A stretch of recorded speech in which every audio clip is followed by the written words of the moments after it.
can switch over to the next panel. Rachel, are you there to take the reins? I am here. Thank you. Thank you, everyone. That was fantastic. So our next panel, we're going to be moving to another aspect of LSIC, which is our executive committee.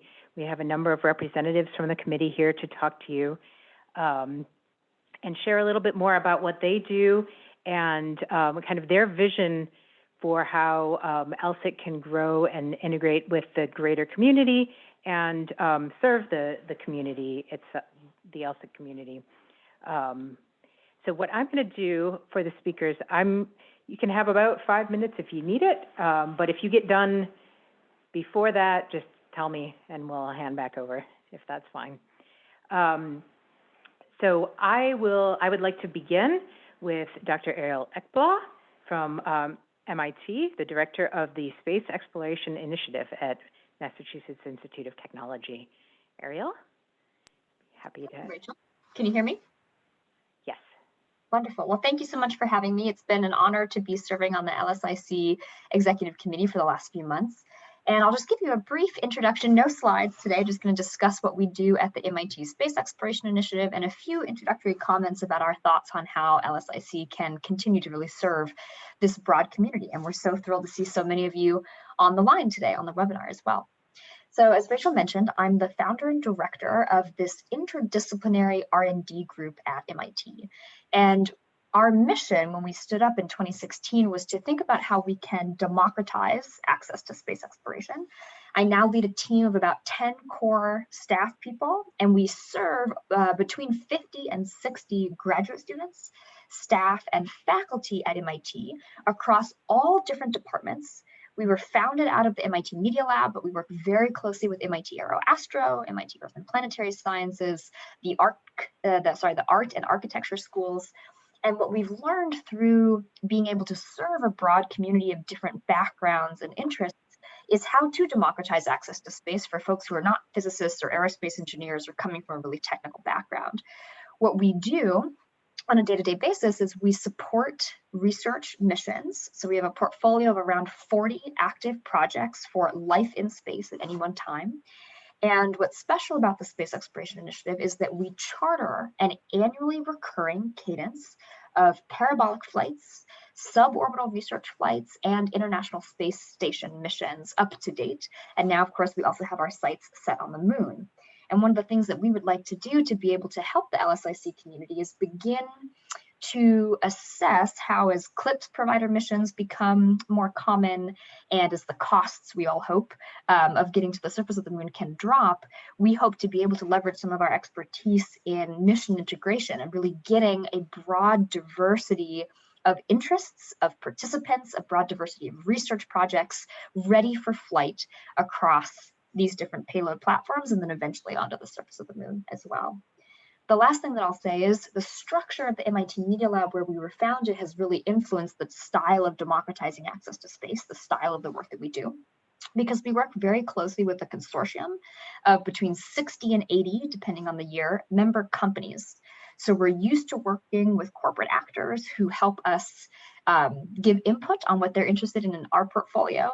They also learn from them. So what are their interests in an emerging space economy, in low Earth orbit, and then eventually a cislunar economy. And so this expertise is also something that we're really excited to bring to the LSIC community and to hopefully adapt as we look to serving all of your needs and interests as well as we make this collective endeavor to get sustainable settlement going on the moon. Thanks, Rachel.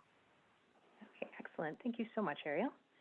I'd like to move to Dr. Lindy Elkins-Tanton, who is the Vice President of the Interplanetary Initiative at Arizona State University and an all-around superstar. Lindy, if you'd like to go ahead. Thank you so much. It's so great. Hello, fellow Lunar enthusiasts. It's really fun to be here, and it's great to serve on the executive committee, and I appreciate it. And we had the chance at last spring's LSIC meeting that Mike Gorel, my colleague here at ASU, and I were able to present on ASU's capabilities in research and mission involvement. I don't want to repeat that. But what I do want to say today, first of all, is that I think that like the MIT Space Initiative, we're so aligned with what LSIC is trying to do. I really believe that space exploration has to be a network of government and private sector and university players to make this happen. And so we're doing right now exactly what we should be doing. And I'm really, really happy to be part of it. I just had 2 opportunities that I wanted to share today in case anybody online wants to participate with us on these. First of all, I think something that's really been forefront on my mind. I'm at JPL today right now working on Psyche mission. I've been meeting with the testbed team. I'm going into Atlo, going to put on the whole suit and go in and check out our spacecraft being built right now. And so you can imagine that through this intense COVID period and now being in Atlo with the mission, front of mind is the constant challenge that all of us face, learning what's needed to run big projects. And so many of us started as purely trained scientists or engineers, and suddenly we're running teams and we need to understand about risk assessment and communications and schedule and management, leadership, all these different things. So we're just beginning development on a self-paced online MicroMasters designed for scientists and engineers who find themselves suddenly running large projects. So the one thing we need to do is some additional discovery to make sure that we're really on the right path of what kinds of information people need. And so I just wanted to invite anybody out there, if you'd be willing to be interviewed on some discovery calls on what's needed for this kind of material, like what you wish you'd learned and hadn't been able to learn, for example, let me know. We think our first modules will be ready later this year, and it would be fun to make this a broad project that will help people to ramp up in this world of opportunity that we have. And then second, in Interplanetary initiative at ASU, we're also a pan-university initiative, and I think we have 50 different units and initiatives that centers that work with us, and something like 30 outside partners, and just always looking for ways that we can build these bridges and push us forward faster. And so we have a little bit of seed funding available for TRL raising or prototyping activities within our lab space. We have a dedicated lab space. And so if anybody on this call wants to be a partner and bring their own seed money and do a little project with us, please be in touch, because we're going to be accepting a few new projects into the lab. And it seems like a good way to continue to network. Maybe we can work off some of the road mapping activities that have been happening and support efforts of LSIC this way. Thanks for the opportunity to speak today, and very excited to keep working on this big network that we're building. Thanks, Rachel. Excellent. Thank you, Lindy. And actually, that is one thing that, well, maybe as we get into our discussion, we can talk about more. But these kind of partnerships, especially because, you know, certain universities have this set of resources, others have other sets of resources, and the more we can help kind of with the matchmaking in that and getting people connected so that everyone's got brains. Everyone's got brains. That's a deep comment. But, everyone's brains have their unique capabilities. And if we can match them to where the resources are there to really take advantage of their creativity and their skills, that would really be fantastic. So I appreciate you opening that up to the. I love that idea. We each have our different things that we can bring to the table. So let's do it together. Yep. So, I'm going to move now to David Murrow, the Senior Manager of Deep Space Exploration Strategy at Lockheed Martin. Welcome, David. Hi, everyone. Thank you for giving me a chance. I guess I do have a slide. Andrea was kind enough to make me one slide with my name and my Twitter handle, which I try to tweet every now and then. And it's one of the only things that rhymes with this alliterates well with Dave, is deep space. So as it says, I'm Dave Murrow. I've been doing solar system exploration for my whole career. I've done most of the planets. Lockheed Martin, same thing. We've been doing missions, planetary missions, since the late 60s, where we powered the first orbit insertion at Mars. And then later on, after landing on Mars a number of times, we did Lunar Prospector at the Moon, and we also did the Grail mission, built the spacecraft for that with the supporting the PI, Maria Zuber, who's now, we're proud to say, on the President's Science Advisors. So we've been doing a lot of stuff for a long time, and we're very committed to the long term of planetary and lunar exploration. And I mention that because one of the things that this group is all about is building for the long term. Our vision for the future is that there is a sustainable economy on the lunar surface, and that rather than us competing now for little slices of a small pie, what we see out of LSIC is a way to grow the pie, make a bigger opportunity space for all of us that are here, especially some of you younger entrepreneurs. I coined the term middle-aged space last time. We are middle-aged space, and I personally am middle-aged. So we look to the young entrepreneurs to come up with some ideas and some methods and some, maybe other funding streams to be able to develop a sustainable economy. We think that'll be good for all of us. So you all are committed to that. So we're here together. What we'd like to see out of the next few days, I mean, I don't have any other charts, but I will direct you to our booth. Chris and I will be there as much of the time as he can stay away from these panel discussions, talking about our mechanless lander and our vertical solar array technology. We have a lot of things going on in our small investments, small to us, maybe big to you guys. And Chris would love to talk to you about those, as well as all of our other participants in this. I will say that LSIC has been a fantastic organization for us because of the networking, frankly, because of the community development. In the 6 focus groups, Lockheed Martin has representatives in all of those focus areas. And frankly, we see the need for future business. We see the need for future collaborations.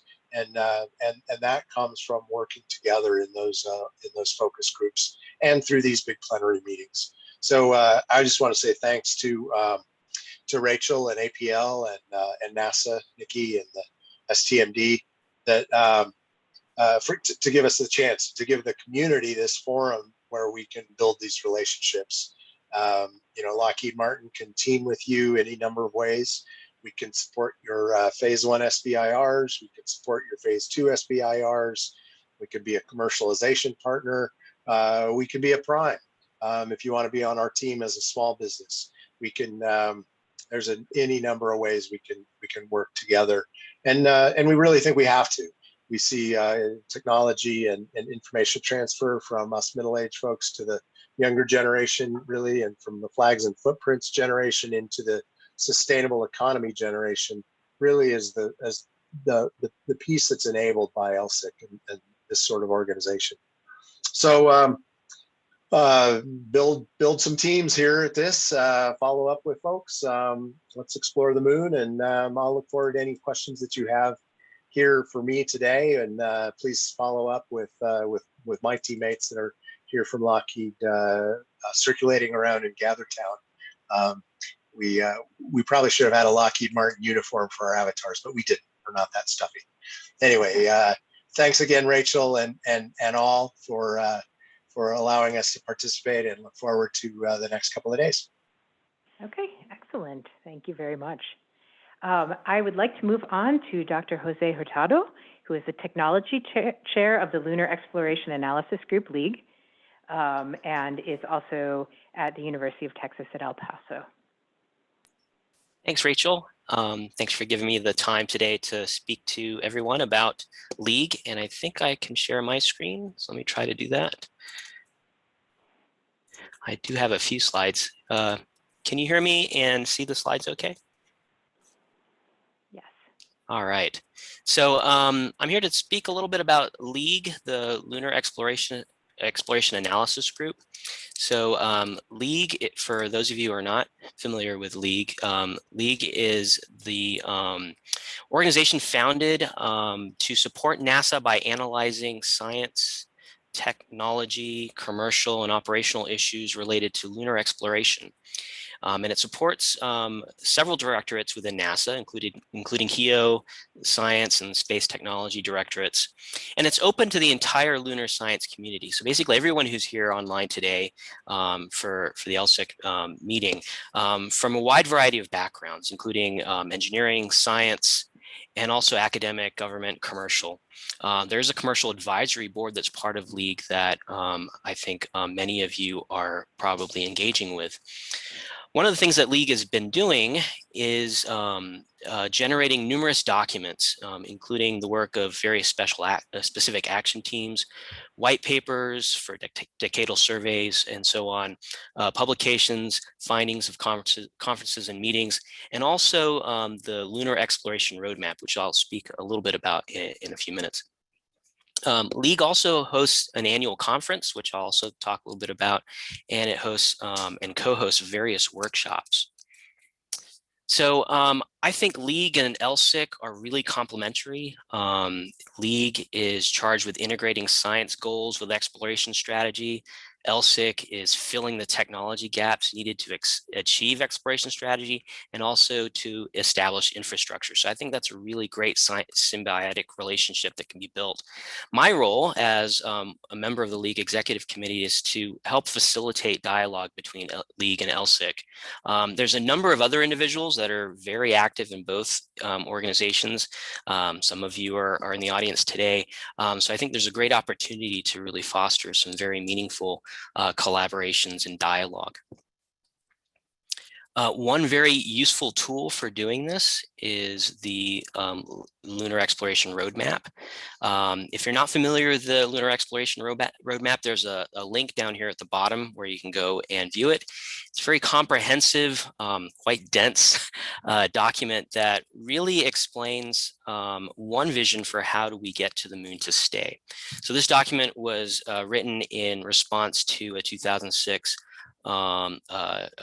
directive from the NASA Advisory Council, and it maps out the science goals, objectives, and those sorts of issues, and also highlights technological developments that are going to be needed for that, with the view of not just advancing science, but also having feed forward to prepare for exploration of other destinations, and also sustainability. And those are all issues that are of interest to LSIC. So I really encourage everybody to take a look at that and use it as a tool. It is a working document, and so as all of our efforts go forward, it's a document that can hopefully keep up with us. The last thing I want to say is a little bit of a shout out and an invitation to join the League annual meeting. So the annual meeting is going to be in late August, early September. It is a forum for discussing science of the moon, but I think it will also be a useful forum for those of you who are interested in the technology to really see sort of where those guiding sort of goals and objectives are coming from and how technology can enable them. So that's all I have. My contact information is here at the top in case you have any questions. And I look forward to working with everybody in LSIC. Thanks for the time.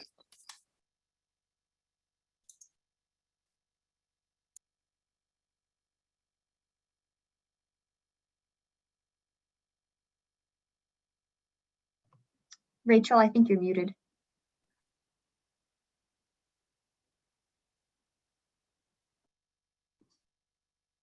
Oh. There we go.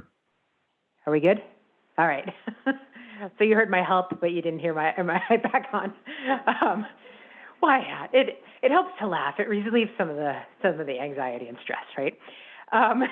So what I was saying is that we will have slides posted for every, unless there's anything that people are not comfortable having posted. But most of the people who've shown contact info, you'll be able to get that on our website, on the meeting site after the fact.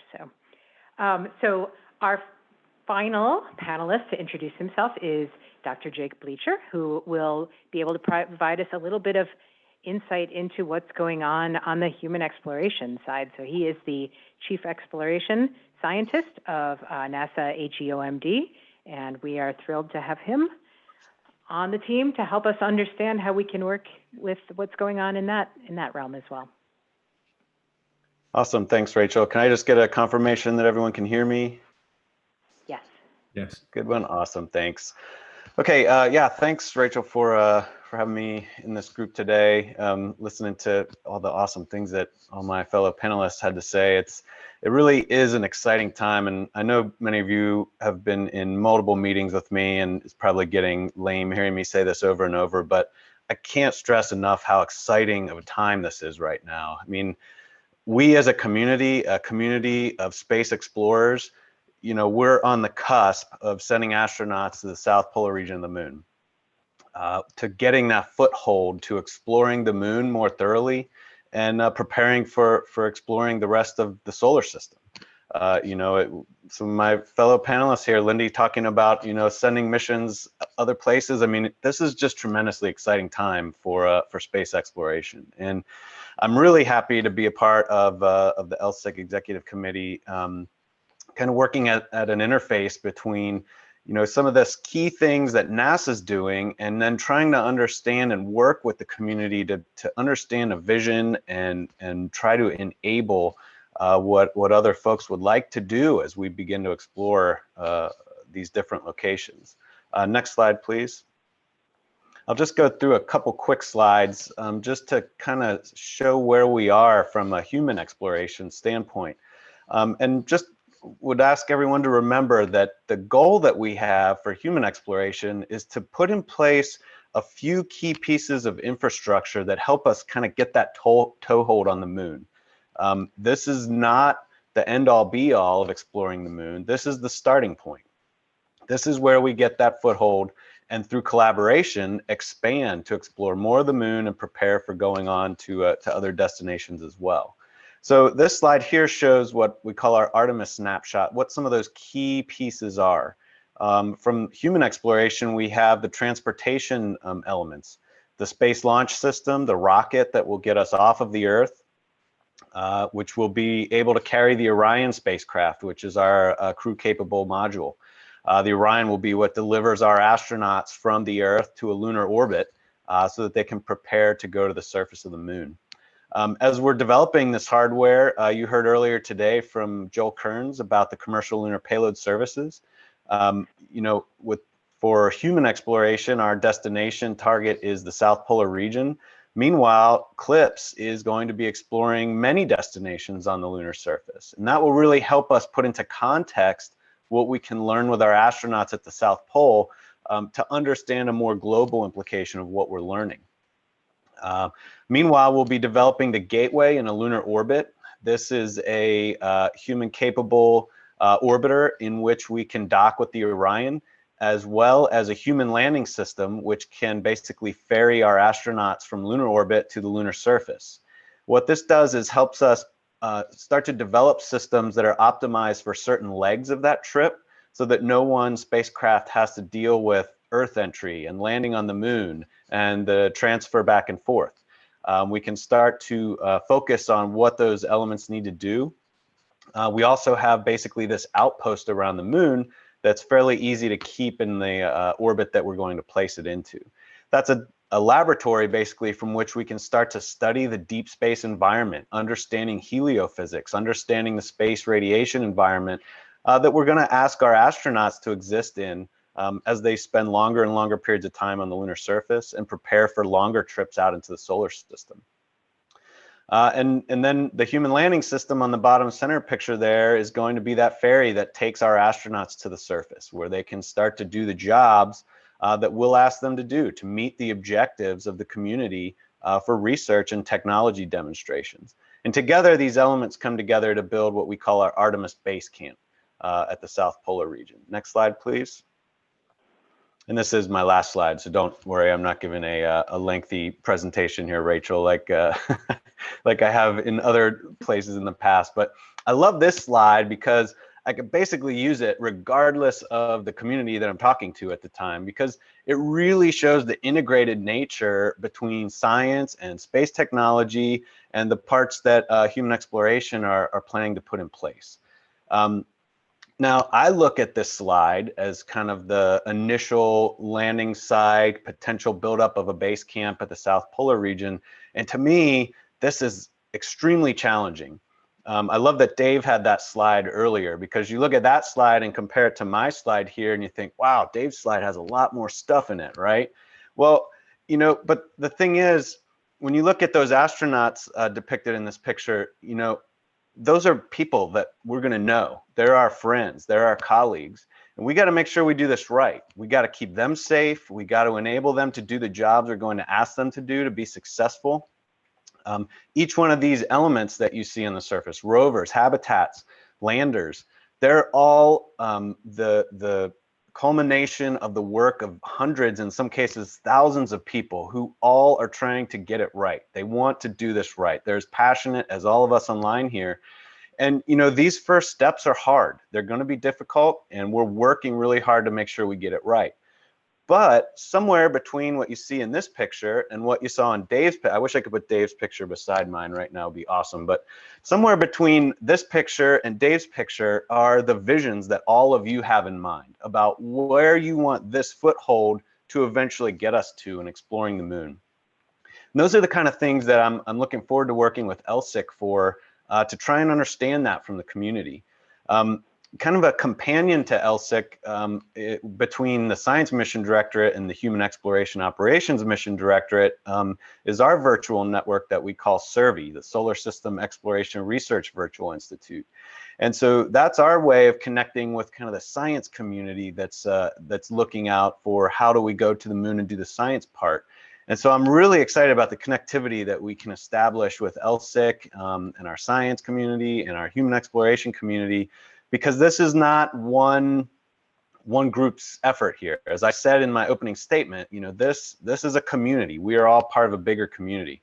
In order for us to go ahead and establish ourselves on the moon, we're going to have to face some difficult challenges together. We need to understand how to provide power to all these systems that we're talking about right here, that I have in this picture, and eventually the picture that Dave had. How do we survive and ultimately thrive in these extreme and really hostile environments? And beyond surviving, how do we access some of the even more extreme locations where we want to go to do the science or find resources? All of this is covered in regolith. So how do we protect our systems from that dusty environment? Eventually, how do we take advantage of that lunar environment? How do we move material around to build what we need? How do we take advantage of the resources like water and ice? And it's no random coincidence that these difficult challenges we face are aligned with the focus groups in LSIC. And so that's where we really need to depend on the community to help us think about ways that we can tackle these problems and then really establish ourselves for exploring the moon as we move forward. Again, we do that together, not in any isolated group that's trying to take it on all by themselves. So, you know, that's kind of my waxing poetic on where I think we stand from a human exploration perspective, and happy to answer questions along with my colleagues on the panel here. So thank you. Okay, thank you all very much. Can you hear me? Yes, okay, excellent. So we do have a few questions in the chat, but I've got a couple overarching questions that I'd like to start off with, if that's all right. So we're very fortunate with who all has agreed to become parts of the executive committee overall. But I think with this cross-section that we have here, we have a very good representation of folks from other related organizations, other new initiatives, from industry, from HEO. So how do you see your different organizations playing in, especially when we get sort of beyond the realm of technology? So when we start talking about building a lunar economy, how much do you see that being part of what LSIC should be discussing versus whether, you know, we should focus on the technology needs and understanding what this economy vision might be, and then how, again, we can lay in the technology to achieve that? You know, does anybody want to talk a little bit about that? Yeah, I guess I'll jump. Oh, Jake, you can go ahead if you want. Go ahead. I'll certainly say my piece, but go ahead. Okay. Yeah, I guess my thought is that you know, there's almost I would say a level, you know, level zero, if you will. It's a league and SERVI and LSIC are sort of, I would say, level one organizations, right? We want to, you know, LSIC is going to sort of develop communities and foster technology opportunities. League is going to foster science. SERVI is going to integrate lunar science with the rest of the solar system exploration. I see those as kind of level one, if you will. But level zero is the vision. Level zero is that we all believe, all of the groups, and I hope League and Survey do, I imagine they do, based on their representatives, believe in this vision that flags and footprints were the 60s. Sustainable lunar economy is the 21st century. I realize I just mixed my metaphors there, but sustainable lunar exploration and a sustainable economy is the only way that we're going to go to the moon and stay there. So I think that's a level 1 or a level 0 requirement that we all kind of need to believe in and support, and then play our role. I don't think necessarily LSIC would, we're not qualified maybe to talk about the science. Obviously we care about it and we want to learn about it and we want to do everything we can, but we're not the smart scientists.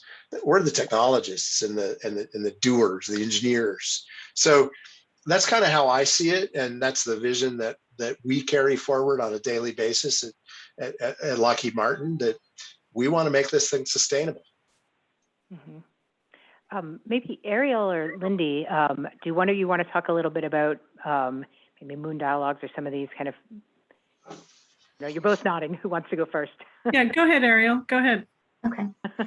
Yes, so I think Dave's right in this classification of level 0 and level 1. What I would say, just as a tweak to that I do also really appreciate, is even if LSIC is as a community, we're focused on technology development, the focus groups, and supporting a burgeoning commercial ecosystem, we are also comprised of scientists and engineers and policymakers. So we have the amazing Lindy on this very panel with us right now. So I do think it's fantastic that we still have this interplay of the different communities that are going to be required for a successful integration of sustainable lunar settlement.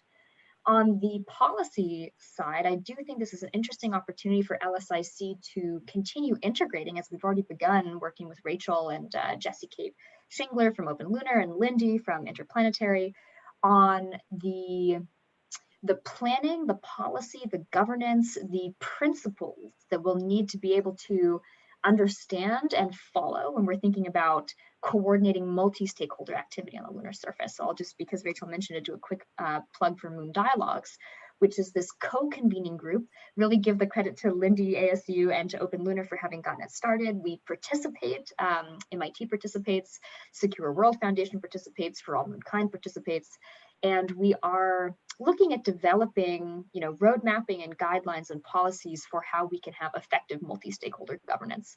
And it's been a really interesting series of conversations. And I think the more that we can do to integrate the technology community, so LSIC and the technology work happening at universities and in R&D shops like Lockheed, the more that we can integrate that in to make sure that all of these policy governance plans are realistic and feasible and really building on the needs of the community would be fantastic. And I think LSIC is this gathering place, this convening place where we can all come together for those conversations. Okay. And then Jake, did you have something you wanted to throw in about that, or? Yeah, I was just going to say, I think your comment about vision is really important, and because I almost always ultimately get asked this question, I'll just go ahead and grab the bull by the horns. Is often asked, what does sustainable mean to you? And I can tell you, from having sat through countless hours of meetings trying to figure out what sustainable means, it means so many different things to so many different groups. And Ariel was just talking about some of the different facets to this. It really is a multifaceted issue.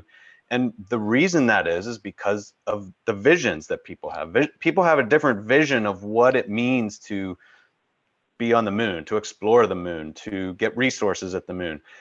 Everyone has a picture in their head about what that looks like. And as I mentioned earlier, human exploration, what we've been tasked with is kind of laying that foundational framework that from which we can start to, through collaboration, expand and explore more of the moon. And so the key there is understanding what those visions look like.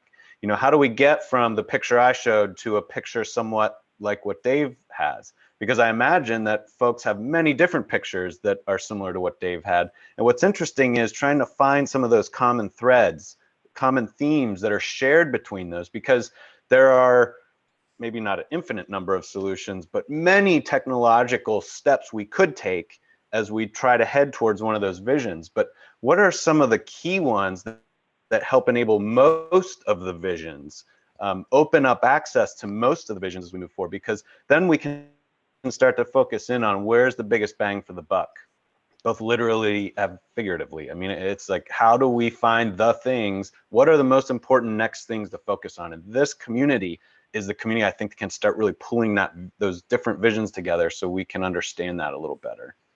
Mm-hmm. And that's a lot of, when we were first starting with LSIC and talking with Nikki Werkheiser and their team, a lot of that is like getting in and really understanding, like you said, what are the key elements that have to happen to build this, that we can build off of, you know, like where, and it's about smart investments, it's about feeding back that, you know, that constantly feeding back and making sure that we course correct if, you know, if something doesn't work out the way that we hoped it to, and, you know, just building to this future that we all would like to see eventually. And I think, you know, League provides that kind of overarching roadmap that we can work towards, but we need to kind of lay in these other elements of the, you know, okay, so here's a piece that commercial sees a future in, that they're going to want to provide a service, for instance, you know, whether it's power supply, whether it's, you know, resource extraction, power distribution, all of those things. Where do they see the markets that they would like to have a piece of eventually? And then how does NASA invest wisely so that that can build and grow, and it's not just like, now we spent our money and we're done, let's go do something else. So, sorry, I'm not supposed to be on this panel, I'm supposed to be asking questions. So I have another question, and this is more to Dave, especially as an established, you know, an established industry member of the community. Can you talk a little bit about how you see your role as far as mentoring and partnership with the rest of the community? Sure. Yeah, I think you know, there's sort of two ways to do, or there's two sides, two directions to every relationship. And one of the things that's most important for us, both as an established company, but also as a company that has trained its people to do things a certain way and a certain style, is that really the mentoring goes both ways. We have a lot of experience. We've got a lot of processes. People have got a lot of scar tissue, which, just an aside, that's really where the learning comes from, is the scar tissue and the experience, not the processes. Just an aside. But, you know, so we have a lot to learn from the young entrepreneurial small businesses. We think we have a lot to teach as well about, you know, closing a business case and staying sustainable and maintaining your support within an organization as you grow, and, you know, maybe some things about scaling and things like that. So I guess I would say that yes, we're mentors, and we are very happy to provide whatever we can. But after a little bit, tell us to shut up and teach us, because we've got a lot to learn as well. And in this new world, where, you know, people are going to the moon without any processes right now, without any established, you know, track record, they're going to learn a lot, and we want to know what that is. We want to know what works for them. So we can mentor. I mentioned in my opening remarks, you know, we can partner, we can be on SBIRs. We have, you know, investments always going on where we can, you know, collaborate and work back and forth and do things together, you know, in-kind investments, partnerships, that sort of thing. But at the root of it is we learn from each other. And so that's, again, why I'd encourage you to reach out to, you know, my Lockheed Martin teammates that are circulating here today, and develop a relationship and invent it every time. Thanks. Okay. I'm going to turn to a couple of questions from the audience, if folks are good with that. Unless you have, is there anything else that people would like to, I don't want to stifle any discussions here. We're good? All right, we're good. So actually, there's a question that just came in saying, would love to hear Ariel's ideas on how to integrate Moon dialogues with LSIC and other groups. It's a great question. Rachel and I have started talking about this a little bit with Jesse Kate Shingler of Open Lunar as well. I think one interesting approach would be to understand the bounds of when, you know, really fantastic questions come up at LSIC, maybe about standards and interoperability, how far do the working groups at LSIC want to take that before we then, you know, toss it over the fence and say, hey, Open Lunar, hey, Moon Dialogues, we could really use an analysis on, you know, policy around standards and interoperability. I think there's an opportunity to have this baton handoff, this passing between the organizations, and co-develop resources, whether it's white papers or study analyses that are explicitly integrating the knowledge of the two communities, that have this opportunity to have the expertise done within one or the other, because it's too much to ask one particular group to do it all, as we all know. Another potential structure that we could explore, I'll leave this up to, you know, Rachel to ultimately decide what will and will not work organizationally for the structure, but I think an occasional joint working group.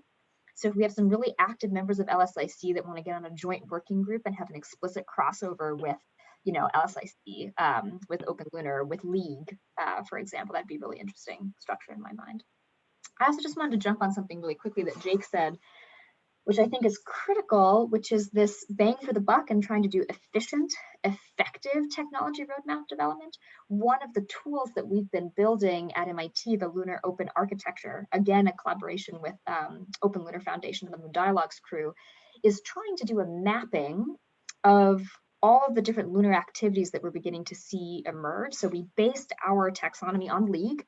So we based our taxonomy on some existing road mapping tools and are trying to provide a repository, an information source for all of you, for our community, to be able to go and understand what lunar missions are planned, what are prospective, what's happening, with the intent of surfacing two things. One, redundant efforts, because too much shared technology development all going into 15 different rover concepts may not be the best distribution of resources for our space industry community. So, you know, trying to get here to what Jake is saying, which is what are efficient, coordinated mechanisms for deciding that, you know, the technology roadmaps that we want to pursue. That's leveraging the first. And then also gaps, which can then feed back into academia and say, we really need people to be developing a payload system that can tell us X, and this is a critical gap that we need to be able to, you know, sustain some element of a sustainable lunar settlement. So when I think about working between these different communities, that's also some of what I hope to have come out of us, you know, participating in the LSIC community. Excellent. Sorry, I had seen one here for Lindy, and I'm not seeing the question anymore. How about I go to this one? So how will the experience of developing and deploying systems for sustainable, and I'm going to use sustainable in two different ways sort of here. I apologize. I think the big thing that's come out of this for me that I was fighting is maybe we do need a FAQ about how when we're using a word, what do we mean with that word? And at least in our realm. But so how will the experience of developing and deploying systems for sustainable long-term presence on the moon reshape how we understand and work towards sustainable human activity on Earth? So how can we use some of these technologies to really help benefit back at home? Does anybody want to? Yeah, sure. I'd like to talk. We've been talking about this quite a bit and struggling with these definitions of sustainability, and then Clive's put some good information in the chat around this. And I feel like there are a series of things that we need to bake into this return to the moon as a fundamental mindset that we carry with us. And part of it is what we've just been talking about, this idea that as a very broad group, and the broader the group, the better, we can be discussing governance, we can be discussing policies. It's the intention that you come in with. And so if we go to the moon with the intention of creating something that's as sustainable as it can be, that is as inclusive as it can be, then we're going to make the right decisions as we're designing our tech and building our platforms and creating our partnerships. If we go in with that as an assumption that we're going to do as best we can on all of those fronts, and I would add to the sustainability and the governance questions, this idea of inclusivity. We have a chance as humanity to do exploration right this time. We've been really doing a bad job with exploration over the last several centuries. It's been at the huge cost of First Peoples, and it's been to the benefit of only a very small group. But now, as humankind, we can invite groups, nations that don't have space agencies to join. We can create ways for people to participate. and not just individuals and not just corporations, but whole peoples and nations.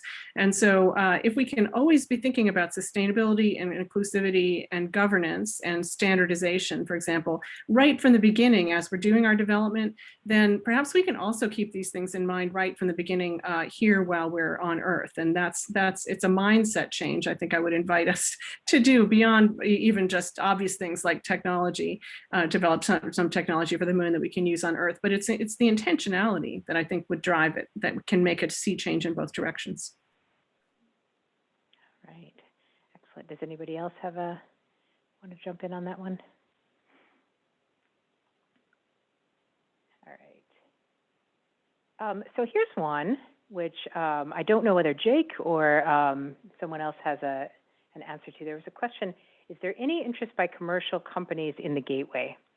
Or is it really just in Eclipse and some of these other things that are ongoing? Yeah, that's a good question. So the gateway for us is a platform from which we can begin to study that deep space environment. Now, I understand if you're talking about digging regolith on the surface of the moon, probably doesn't have a great amount of interest to a group like that. But understanding how that space radiation environment is going to impact hardware, electronics, there are some other aspects to this that are really important for long-term survival in deep space. For instance, what happens to pharmaceuticals that are stored in that radiation environment? Do they degrade over time?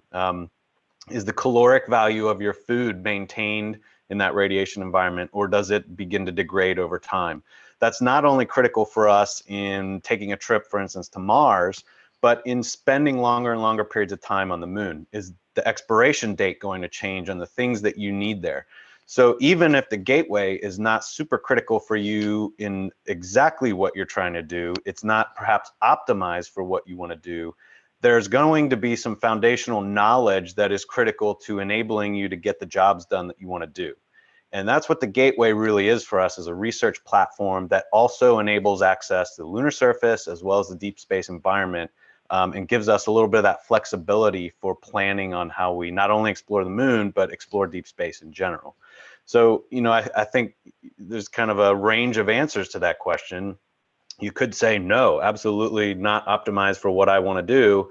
But if you look at how all of what we're going to do on the surface of the moon will be building upon this iterative process of learning how to survive longer term in deep space, then yes, I think it does have significant value to pretty much everybody that wants to explore the moon. All right. Any other comments on that? Got another one queued up. I'll toss in one thought to build on what Jake said and give credit here to George Sowers and Tori Bruno, who recently came to speak to our MIT lunar class. And they were also raising the perspective that if NASA in the future said, hey, at this location in orbit for the gateway, we will buy lunar, we'll buy propellant at this price. If NASA set themselves up as a buying customer and set up Gateway as a chance to be a depot, then yes, I think we'll really see an opportunity for commercial interests to get involved, because they know they'd have a customer, they know they'd have a point, to go and meet and make that physical transfer for the material. So it's just something to think about for a longer term duration here. That's an excellent point. And I'm sorry. I was just going to say, to add to what Ariel said, sorry, but look at low Earth orbit as your basis for this. When you could have asked this question about the ISS 20 years ago, and you may have had a lot of people say no. But now we're entering into a phase based on what we learned there, where we're talking about commercial crew, commercial access, commercial activities in low Earth orbit.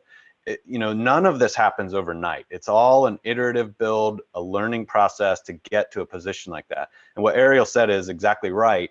When I think of the gateway itself, when you say gateway, I think of a vehicle that has, or a spacecraft that has a finite lifetime. But what we're really doing is opening access to different locations for which, again, a vision like what Ariel just articulated is really going to be important for us in making decisions and how we move forward. So yeah, that's a really great point.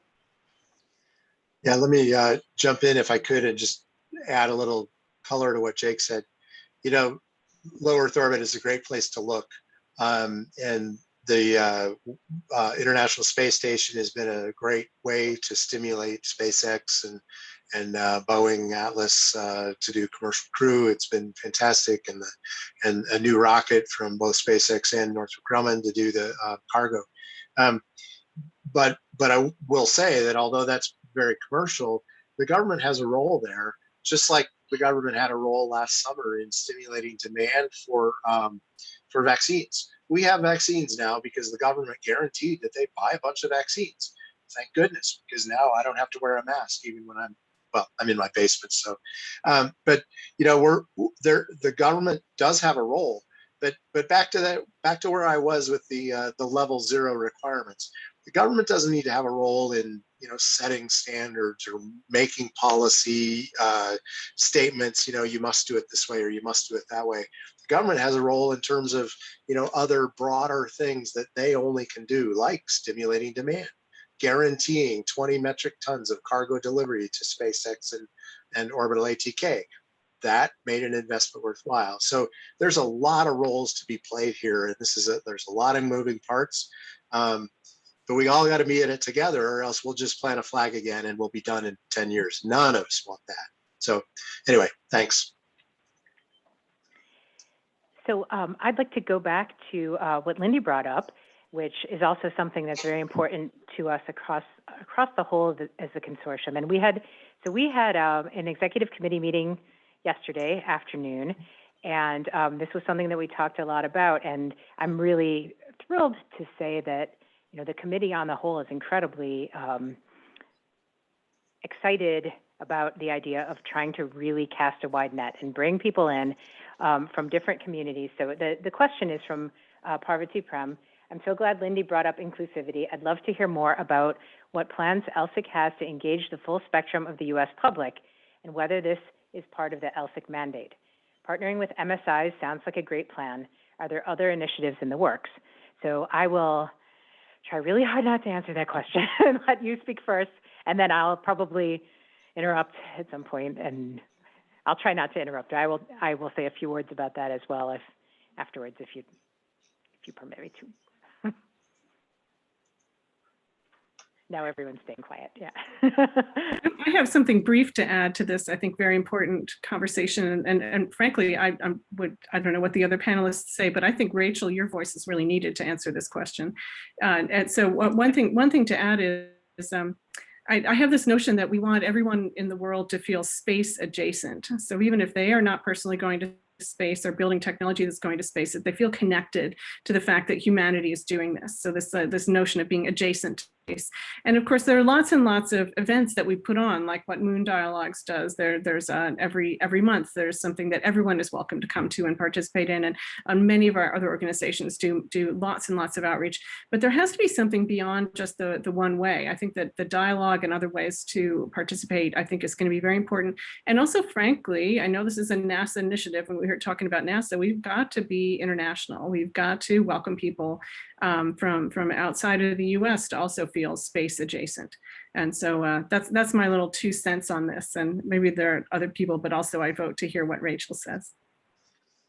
Okay, I'm going to give you like 2 more seconds and then I'm going to just talk. Okay, all right. Thank you. So I completely agree with what Lindy has said, and I feel like we, you know, like I tried to say at the beginning, you know, the moon is all of ours, right? You know, everyone in the world looks up at the moon and enjoys the moon, and, you know, I don't think anybody hates the moon, you know, but we all appreciate it. It means something to everyone, and I think that it's really important, although our prime directive is technology, I think as a large community, it's very important for us to listen to everyone across the United States, across the world, and hear what the moon means to them, and hear how we can do this, how we can move forward in a way that is respectful to what the moon means to people, but still, you know, fosters this and brings people in. So, you know, no matter where you live in the United States, if this is something that you would like to become involved in, no matter where you go to school, we want to find a way to reach you. And there was a question that came through at some point that I can't find about high schools. And, you know, we want to reach out at all levels to some extent. And one of the things that we're hoping to do, or we're planning to do, we will do over the next year, is reaching out to the minority serving institutions and also trying to listen and say why, you know, if people, I'm going to be super frank and hopefully I won't get fired, but like if you look across the Lunar community, there are often complaints that we have very monotonous panels that all look the same. And that doesn't mean that other people are not excited and interested in space. And so to hear folks from large businesses, small businesses, different government agencies, different academic institutions on our call yesterday saying like, help us, get access and bring these people in and show them what jobs we have and get them involved, so to make everyone really take ownership that they could, if they are interested in this and they want to do it, we'll help you find a way. So, that's a big aspect of what I hope the mentoring portal can do at the academic stage, but then also, to help people connect with some of these companies that are doing really exciting things and be a part of it. So it doesn't feel like it's just the people who, had the resources to start a company and, take some of these risks that are involved in it and are really a part of it. So I don't want to derail too much, but that's my feeling on it. It's like I snuck in extra time for myself to speak by asking that question. How tricksy. Let me scroll down and see what other questions we have here. I think we can take another one, if I can find a good one. Oh, there's a question about, in order to democratize the space access, does LSIC need to establish international nodes? So Survey is I'm answering the question again. Jake, do you want to answer that and talk about Survey and their international cooperation maybe? Sure, I can say a little bit about that. We again, Human Exploration and the Science Mission Directorate team up to fund Survey, which is a group that I often think of it as kind of our companion to what LSIC does as well. It's a way for us to connect with the community, and Survey funds a series of teams that have proposed and are focused on various topical areas. And there are some areas that actually complement very well what's done in LSIC. But in addition to that, Survey has begun to partner with other nations. And so we don't fund other international groups directly from what we're doing, the funding from Survey, but what they do is they partner with the teams that are working. And so they'll come forward and engage Survey, our Survey management, and they'll talk to them about what they can bring to the table, and then they'll decide ways that they can partner with our teams.